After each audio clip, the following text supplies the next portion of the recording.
안녕하세요. 결혼한 지 1년 만에 이혼하게 된 30대 여성입니다. 아이는 없어요. 솔직히 말하자면 있을 뻔했었는데 유산했거든요. 그리고 그때는 정말 왜 나에게 이런 일이 생겼을까 하는 생각에 하루하루가 괴롭고 힘들었는데 지금 이렇게 남편하고 이혼하고 나니까 이런 말하기 뭐하지만 차라리 잘 됐다 싶은 마음도 들어요. 아이가 있었다면 이렇게 결정을 내리기가 쉽지 않았을 테니까요. 오만정이 다 떨어져서 이혼했기에 남편이라고 부르고 싶은 마음은 눈꼽만큼도 없지만 그래도 편의상 남편이라 칭하겠습니다. 남편하고는 지인의 소개로 만났고 궁합도 안 본다는 4살 차이였어요. 물론 그런 이유로 결혼을 결심한 건 아니고 매사 논리적이고 이성적인 남편의 성격이 좋았거든요. 여담이지만 남편을 만나기 한참 전에 잠깐 사귀던 사람이 있었는데 그 사람은 감정 기복이 어찌나 심하던지 그 장단에 맞춰주다간 스트레스로 제가 어떻게 될 것 같더라니까요. 아무튼 그래서 그때 결심했었어요. 침착하고 차분한 사람을 만나겠다고 말이죠. 그리고 남편은 그런 면에 있어서는 제가 기다리던 사람이었습니다. 사람이 감정에 휩쓸리기보다는 객관적으로 상황을 판단했거든요. 덕분에 가끔은 서운한 순간도 있었지만 저희는 2년을 연애하고 바로 결혼했는데 연애하는 동안 남편이 저보다 연상이었음에도 불구하고 매번 더치페이를 했어요. 남편이 콕 집어 저더러 돈 내라고 한 건 아니었는데 매번 주변 사람들 이야기를 하면서 자기 친구의 애인은 개념이 있네 없네 해대니까 저도 모르게 자연스레 제 몫은 제가 부담하게 되더라고요. 그리고 저는 솔직히 그런 제 자신이 쿨하고 멋지다고 생각했어요. 남편 말대로 저도 남편하고 똑같이 직장 생활하는데 당연한 거라고 생각했죠. 하지만 돌이켜 생각해보면 마음 한켠으로는 공주 대접 받는 친구들이 부러웠던 것도 같아요. 특히나 생일이나 크리스마스처럼 특별한 날에도 남편의 계산은 늘 정확했거든요. 제가 10만 원짜리 선물을 했으면 자기도 저에게 10만 원짜리를 주는 식으로요. 그러니 뭐 어디 가서 자랑하자고 하는 연애는 아니었지만 그래도 뭐랄까 좀 섭섭할 때가 있긴 했어요. 남편 말로는 35이 넘어가니 어머님 아버님께서 하루라도 빨리 결혼하라 성화라 하셨고 그런 이야기가 몇 번 반복되다 보니 어느샌가 자연스레 결혼 이야기가 오가게 되었습니다. 사실 연애하는 내내 주도권이 남편에게 있었던 것 같아요. 남편이 저보다 나이도 많았고 지금 생각해보면 개소리가 대부분인데 아무튼 그때는 그런 생각은 못하고 그저 좋은 게 좋은 거라며 남편 의견을 많이 따라줬거든요. 그리고 결혼 이야기가 나오면서 남편이 그러더라고요. 요새는 다들 반반 결혼하더라면서 그게 자기가 봐도 서로에게 공평한 것 같답니다. 성인 두 사람이 만나 가정을 이루는데 기여하는 바도 동일해야 서로 동등한 권리를 가질 수 있는 거 아니겠냐면서요. 마침 또 그 무렵 여성 인권에 관한 뉴스도 쏟아져 나올 때라서 그게 정말 그럴듯하게 들렸죠. 그래서 10원짜리 하나까지 반반 부담해서 결혼했습니다. 친정부모님이 아무리 요새 젊은 사람들이 손해보기 싫어한다지만 그래도 결혼하는데 어떻게 그렇게까지 따지냐며 혀를 차셨는데 정말이지 친정부모님 말씀이 틀린 거 하나 없었어요. 사랑해서 하는 결혼이라면서 10원짜리까지 따져가면서 결혼했다는 게 지금 생각해도 어이가 없네요. 하지만 어쨌든 그땐 바보천치 마냥 제 눈에 뭐가 똥이고 뭐가 된장인지 배는 게 없었어서 그렇게 남편과 부부의 연을 맺었습니다. 그리고 그때부터 각자 월급 관리해가면서 생활비의 공과금은 각출해서 썼지요. 이때도 역시나 10원 단위까지 반반 나눠서 냈고요. 그런데 황당한 건 생각해보니까 그런 와중에도 집안일은 제가 더 많이 했어요. 특히나 부엌일 같은 경우 남편은 제가 여자고 아내이니 당연히 제가 하는 게 맞다고 여겼죠. 그런데 저 또한 그게 불공평하다 생각지 못하고 어째서인지 당연하게 받아들였어요. 남편은 늘 저더러 살림을 잘한다, 야무지다 이런 말로 저를 칭찬했고 그러면 왠지 인정을 받는 기분이었거든요. 바보 같았죠, 정말로. 제가 도대체 뭘 생각하면서 살았던 건지 모르겠네요. 그런데 그렇게 신혼생활을 이어가던 결혼한 지 8개월째 되던 때였습니다. 어째서인지 그 무렵 몸이 찌뿌둥하고 평소와 다른 게 느껴지더라고요. 그래서 별 생각 없이 감기 몸살약을 먹으려다가 문득 혹시나 하는 마음에 병원을 찾았는데 임신이었죠. 계획보다 빨리 찾아와준 아기 천사 때문에 놀라기도 했지만 이내 그 놀람은 기쁨으로 바뀌었고 바로 남편에게 연락을 했어요. 남편도 소식을 듣고는 정말 뛸 듯이 기뻐하더라고요. 하지만 임신 4개월 차가 돼가던 때 시부모님과 함께 점심 식사 자리를 갖게 되었는데 이런저런 이야기가 오가던 와중에 산후조리원 이야기가 나왔어요. 그래서 제가 주변에 다녀온 언니들하고 친구들에게 물어서 몇 군데 알아놨다 하니까 남편이 대뜸 비싸지 않냐면서 저더러 모아둔 돈은 있냐고 묻더라고요. 그리고 그 얘기를 듣는데 솔직히 순간 이게 무슨 소리지 싶었죠.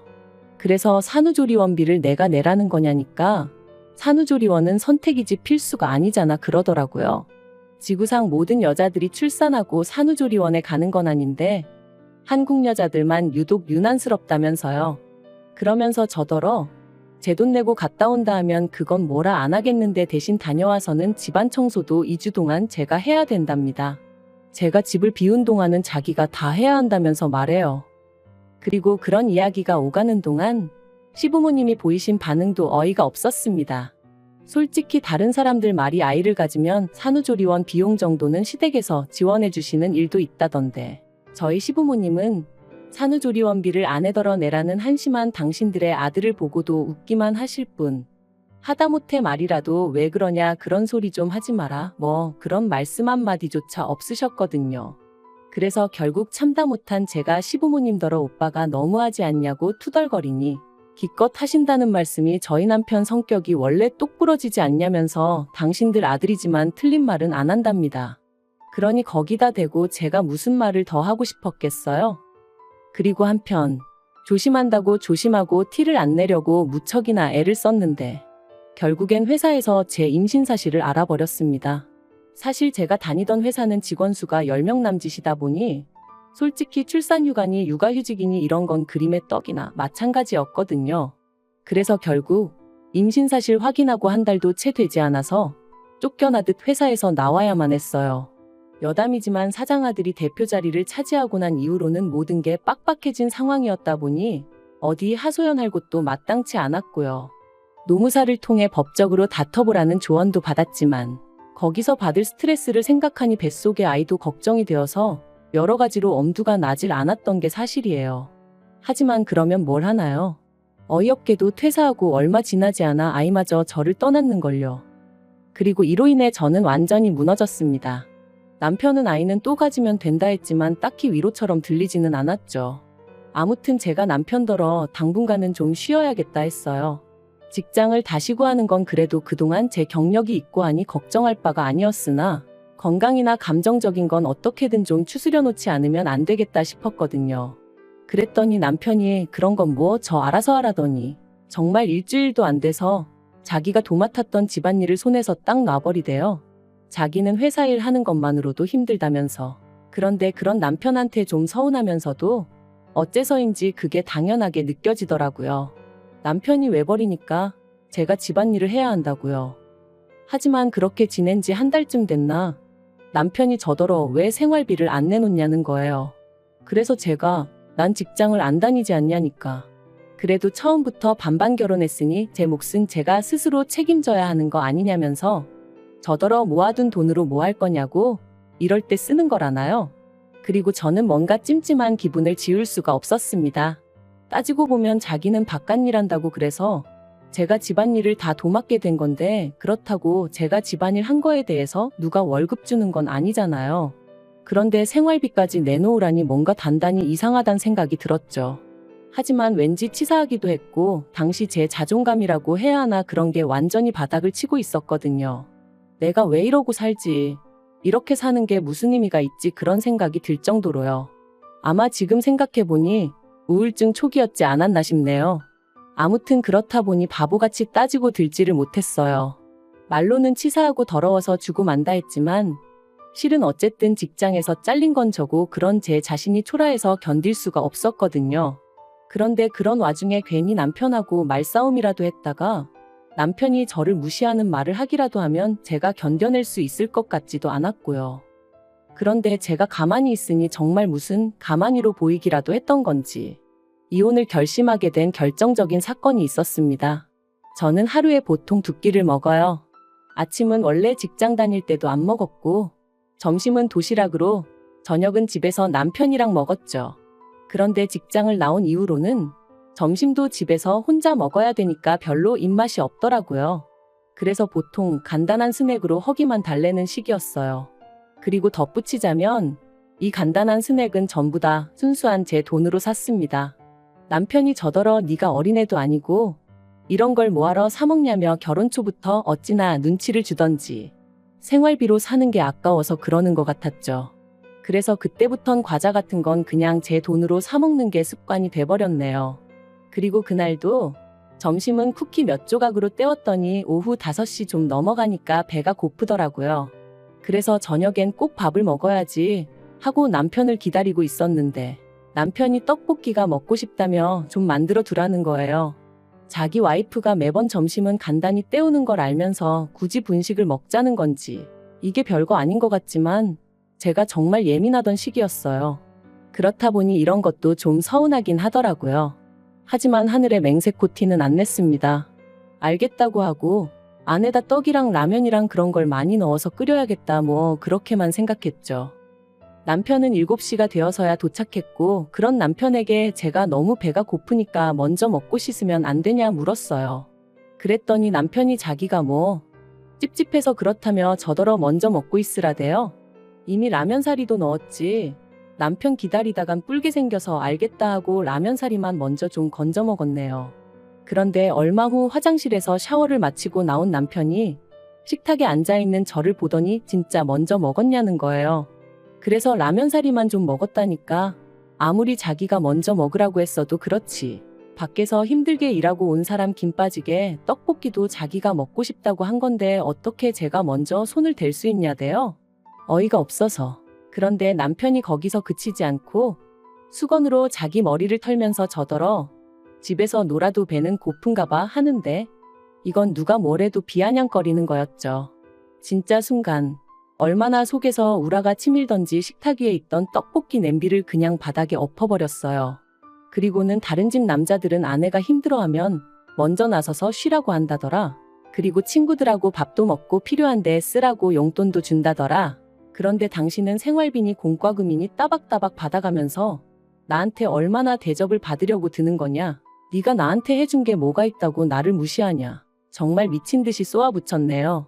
그리고는 당신이 경제적으로 무능력한 걸 반반이니 뭐니 말 같지 않은 소리로 덮어씌우는 거 내가 모를 것 같냐 했습니다.